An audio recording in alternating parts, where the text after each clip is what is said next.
chapter 2, so he reminds them, when I came to you, brothers, I did not come to you, I did not come proclaiming to you the testimony of God with lofty speech or wisdom.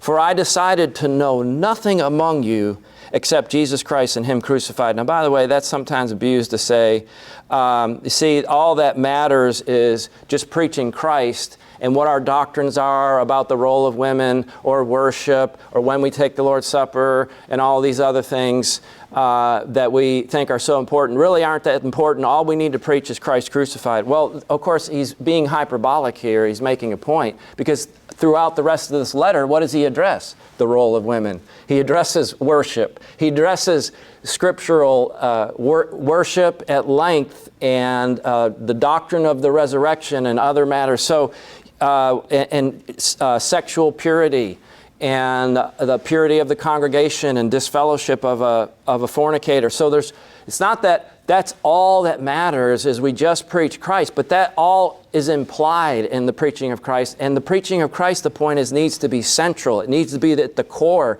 It is at the core of all that we are. That should be the basis of our identity. Not that we don't use instrumental music, not that we're the people that teach the truth about what constitutes scriptural baptism and any of these other distinctive things. Okay, there are things that are distinctive about the churches of Christ that we should emphasize, and we do believe people are in error on those matters, and I'm not saying they don't matter, but all I'm trying to say is I think sometimes we can get this idea that they are the things that matter most and just assume everyone knows that what is central to our faith is the cross, is Christ and the cross. No, we have to emphasize Christ crucified, the atoning death of Christ, and that is the grounds of our confidence and our security and our hope, and not our own doctrinal correctness, as important as doctrinal correctness is. Don't misunderstand me. So notice,